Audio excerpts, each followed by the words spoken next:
नमस्कार और जय हिंद दोस्तों, मैं रवि शर्मा आप लोगों का स्वागत करता हूं डेली डिफेंस डायलॉग के आज के हमारे सेशन में।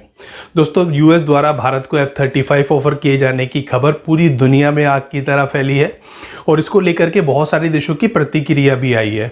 हमारे जो नेचुरल एडवर्सरीज है यानी कि चीन और पाकिस्तान, उनसे तो कड़ा विरोध यहाँ पर आना ही था, क्योंकि चाइना जो कि मानता है इंडो पैसिफिक में यूएस के इस मूव से यहाँ पर हथियारों की जो होड़ है वो बढ़ेगी। तो पाकिस्तान के माथे पर यहाँ पर पसीना आ गया, क्योंकि भारत को इतने कटिंग एज टेक्नोलॉजी अगर वर्ल्ड पावर्स ऑफर कर रही हैं और भारत किसी को ले लेता है, तो आने वाले दिनों में पाकिस्तान इस सिचुएशन से कैसे जो है दो हाथ करेगा, ये पाकिस्तान सोच सोच के आज के दिन में परेशान है। तो एक देश और है जो कि इस पूरे इंसिडेंट में बहुत ज़्यादा आग बबूला हो गया है और वो देश है तुर्की। तो तुर्की जो कि नेटो का एक पार्ट है, पाकिस्तान का बहुत अच्छा दोस्त है और एक ऐसा देश है जो खुद भी 5th जनरेशन एयरक्राफ्ट बना रहा है जिसका नाम कान है, जिसकी कुछ इनिशियल फ्लाइट्स अभी कंडक्ट की जा चुकी हैं और उसका डेवलपमेंट वर्क अभी चल रहा है। तो तुर्की इस पूरे इंसिडेंट में यूएस से बहुत ज़्यादा खफा है, यूएस को भला बुरा कह रहा है, उसको दोगला, उसको डबल स्टैंडर्ड फॉलो करने वाला एक देश बता रहा है। तो ये पूरे इंसिडेंट में तुर्की भी इस पूरे ऑफर से इतना ज़्यादा परेशान है कि तुर्की के बहुत सारे जो नेटिजन्स हैं और तुर्की के जो डिफेंस एक्सपर्ट्स हैं वो यूएस को यहाँ पर बहुत ज़्यादा कोस रहे हैं। तो आज के हमारे सेशन में हम इसी चीज़ के ऊपर डिस्कशन करेंगे कि तुर्की को, भारत को ये 5th जनरेशन एयरक्राफ्ट ऑफर किए जाने से क्या परेशानी है और यूएस ने ऐसा क्या किया है जिससे तुर्की इतना ज़्यादा भड़का हुआ है। तो शुरू करते हैं हम अपना आज का सेशन। दोस्तों, यूएस ने जब F-35 प्रोग्राम शुरू किया था तो उसके शुरुआती फाउंडिंग मेंबर्स में से, क्योंकि F-35 प्रोग्राम एक मल्टीनेशनल प्रोग्राम था, उसमें बहुत सारी नेटो की जो कंट्रीज हैं वो पार्टिसिपेंट थी, तो तुर्की भी उसमें से एक था और तुर्की ने इस पूरे प्रोजेक्ट के लिए यूएस को 1.2 बिलियन अमाउंट भी पे किया था। तो तुर्की का प्लान था कि इस एयरक्राफ्ट की 100 यूनिट्स को तुर्की एक्वायर करेगा, जिसमें से कुछ यूनिट्स को तुर्की को अपने इंडिजीनियस लेवल पर भी बनाना था। तो F-35 प्रोग्राम का तुर्की भी एक पार्टिसिपेंट था। बट जब 2017 में तुर्की ने रशिया के S-400 को अपने बेड़े में शामिल किया, और इस समय जब यूएस उसका विरोध कर रहा था और यूएस नहीं चाहता था कि S-400 नेटो की किसी भी कंट्री के अंदर जो है जो इंस्टॉल है वो किया जाए, तो उस चीज को नजरअंदाज करते हुए तुर्की ने S-400 को एक्वायर किया और इसी वजह से यूएस ने बाद में तुर्की को F-35 प्रोग्राम से टाटा बाय बाय कर दिया, बाहर कर दिया। तो आज के दिन में तुर्की के पास F-35 नहीं है। इसकी एक बड़ी वजह यह भी है कि तुर्की ने S-400 को अपने बेड़े में शामिल किया था। अब यही सिनेरियो यहां पर भारत के साथ भी है। शुरुआत में हमने लास्ट सेशन में भी आपको बताया था कि आज के दिन में भारत के पास S-400 है, S-500 को लेकर के भी भारत बात कर रहा है रशिया के साथ। तो क्या ये जो कंसर्न्स थे यूएस के कि S-400 और S-500 के जो कवरेज एरिया है उसमें हम F-35 को प्लेस नहीं कर सकते, क्योंकि यूएस का मानना है कि S-400 और S-500 एक तरह से रशिया को इंटेलिजेंस प्रोवाइड करने का काम कर सकते हैं और F-35 अगर उनके कवरेज एरिया में आता है तो उसकी स्टेल्थ कैपेबिलिटी कहीं कॉम्प्रोमाइज हो सकती है। तो इस खतरे से पार पाने के लिए यूएस उन सभी देशों को जो कि S-400 ऑपरेट करते हैं उनको F-35 सेल नहीं कर रहा, बट यहां पर भारत को एक्सेप्शन देते हुए, क्योंकि भारत के पास ऑलरेडी S-400 है, हमने S-400 को डिप्लॉय भी कर दिया है, उसके बावजूद भी आज के दिन में यूएस भारत को ये एयरक्राफ्ट ऑफर कर रहा है। न सिर्फ ऑफर कर रहा है बल्कि थाली में सजाकर सम्मान के साथ ऑफर कर रहा है। वहीं पर तुर्की को लात मार करके इस प्रोग्राम से बाहर किया गया था और आज के दिन में भी तुर्की अगर चाहे तो ये एयरक्राफ्ट यानी कि F-35 को अपने बेड़े में शामिल नहीं कर सकता। कुछ समय पहले ये बात भी आई थी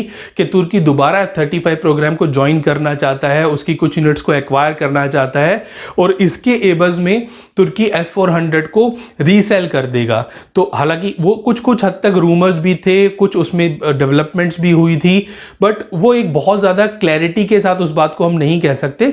पर तुर्की आज भी इस एयरक्राफ्ट को अपने बेड़े में शामिल करना चाहता है और इस सब इंसिडेंट के बाद तुर्की बहुत ज़्यादा भड़का हुआ है। तुर्की का कहना है कि ये यूएस की हिपोक्रेसी को कहीं ना कहीं उजागर करता है, जहां पर दो देश जिनको सेम रीजंस की वजह से एक वेपन को डिनाई किया गया और दूसरे को यहां पर थाली में सजाकर वो वेपन गिफ्ट किया जा रहा है। तो ये यूएस की हिपोक्रेसी को कहीं ना कहीं उजागर करता है।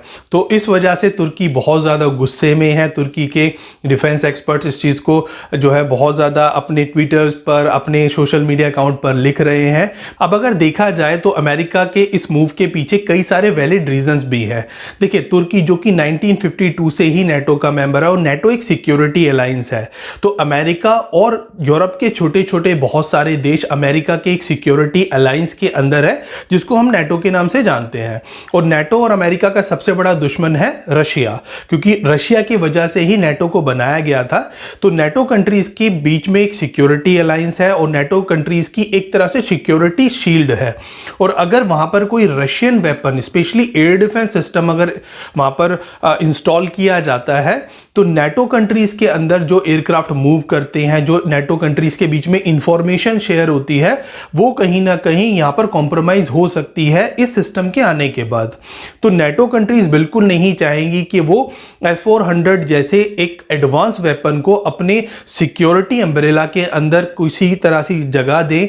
और क्योंकि सिर्फ यहां पर तुर्की ही नहीं है जिसके पास F-35 है, नेटो की बहुत सारे देश हैं जिनके पास F-35 है। तो नेटो की कहीं ना कहीं सिक्योरिटी यहां पर कॉम्प्रोमाइज होती है S-400 के प्रेजेंस की वजह से। इसके अलावा तुर्की ने रशिया से इस एयर डिफेंस सिस्टम को 2017 के आखिर में, यानी कि दिसंबर महीने में इस डील को फाइनलाइज किया था, जबकि यूएस ने इससे एक साल पहले यानी कि 2016 में ही एक एक्ट यूएस लेकर के आया था जिसको कैट्सा बोला जाता है, जो कि एक सैंक्शंस लगाने वाला एक्ट है और उन सभी देशों के ऊपर सैंक्शन लगाता है जो कि रशियन वेपन्स को खरीद रहे हैं या फिर अमेरिका के जो एडवर्सरीज कंट्री हैं उनके वेपन्स को खरीदती हैं। तो उन कंट्रीज को किसी भी तरह के वेपन्स की सेल ना की जाए, ये एक कैट्सा एक एक्ट है जो कि यूएस पार्लियामेंट ने पास किया था। तो वो एक्ट पास होने के बाद यहां पर जो तुर्की है उसने इस डील को फाइनलाइज किया, जबकि भारत ने 2016 में ही रशिया से यहां पर इस चीज को लेकर के डील करना शुरू कर दिया था। हालांकि भारत की जो डील है वो 2018 में यहां पर सैंक्शन हुई और वैसे भी भारत नेटो कंट्रीज का पार्ट नहीं है। भारत के पास यूएस के कोई भी फाइटर एयरक्राफ्ट नहीं है और ना ही भारत के साथ यूएस या फिर नेटो एलाइज किसी तरह की जो बहुत ज्यादा सिक्योर्ड कम्युनिकेशन है वो स्टैब्लिश करती हैं। हालांकि यूएस ने कॉम्स्कैसा और बैका जैसे जो एग्रीमेंट है वो भारत के साथ साइन जरूर किए हुए हैं, जिसके थ्रू भारत और यूएस के बीच में सिक्योर्ड कम्युनिकेशन स्टैब्लिश होता है। बट फिर भी भारत जो है नेटो कंट्रीज के सिक्योरिटी एम्ब्रेला में नहीं है। इस वजह से भी भारत का S-400 खरीदना विद F-35 इतना ज्यादा डेंजरस नहीं है जितना तुर्की का है। इसके अलावा तुर्की जो कि एक मिडिल ईस्ट की कंट्री है, तो उसकी जो स्ट्रेटेजिक लोकेशन है वो उतनी ज़्यादा आज के दिन में इंपॉर्टेंट नहीं रही, क्योंकि तुर्की का जो इन्फ्लुएंस है वो यूरोपियन कंट्रीज पर और कुछ हद तक मिडिल ईस्ट कंट्रीज पर ही है। जबकि भारत आज के दिन में यूएस के लिए बहुत बड़ा एक स्ट्रेटेजिक एलाई है। भारत जो कि इंडो पैसिफिक में भारत की बहुत स्ट्रॉन्ग प्रेजेंस है।